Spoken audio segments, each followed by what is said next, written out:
Hello everyone, Steven here. It's been a very long time since my last video. I've been very busy both with my regular daytime job but also planning out my upcoming greenhouse build.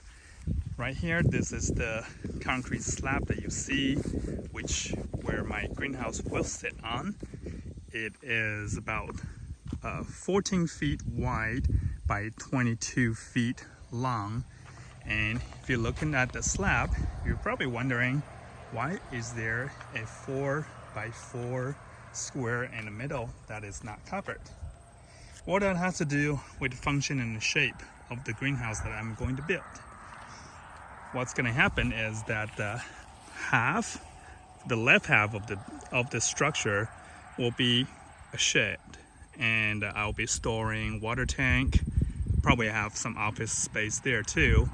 And then the right half of this building, of the structure, will be the actual greenhouse. The greenhouse itself is 12 by 20, so 20 long and 12 wide. And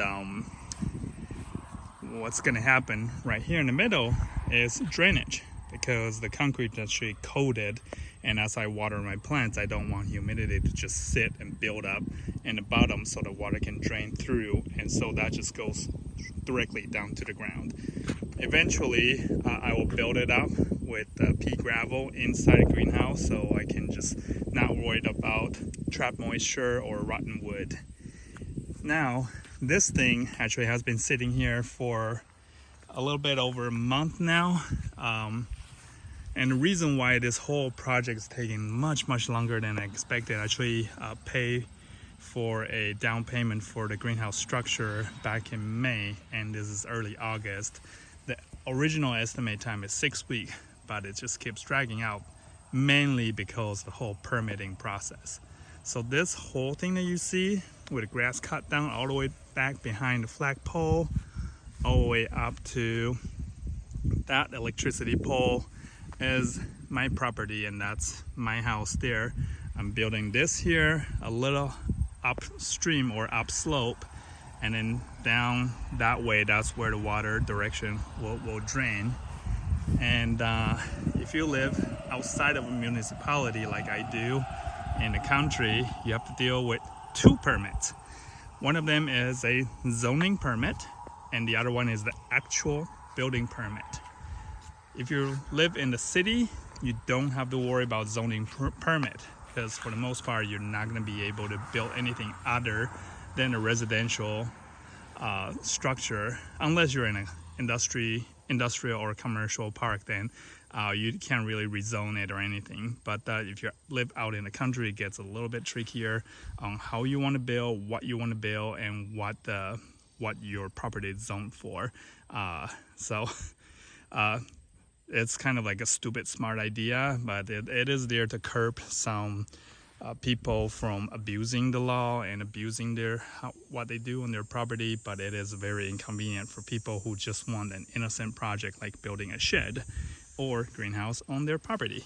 And this whole permitting process took a little bit over 2 months, lots of back and forth with the tongue, and just like everyday person, like I don't know what the hell does a setback mean. Like I'm not a builder. I work in digital marketing, and if you ask me all about marketing, ask me about budgeting, I know all about that. But setback, what the hell is that? I don't need to know that.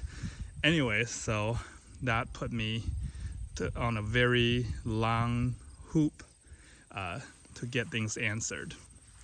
So we're gonna probably have a greenhouse delivered over there, and then eventually I will have my electrician come out. You can see that's right over there is actually my electricity panel inside the house. So what they'll do, they'll bury a line over here so that I'll have power over here. And I probably won't have running water. I'll just have an IBC tote storing water for the winter, and in the summertime I can just run my garden hose over. And this is just for my greenhouse. Now I will show you what it'll look like. This is the beautiful view of the valley. So you know, if you're sitting from the direction of my house, this is what that slab looks like, and you can kind of imagine the structure right over it. So that is it about the story for the day, and I'll give you more updates once the greenhouse arrives. Thank you for tuning in.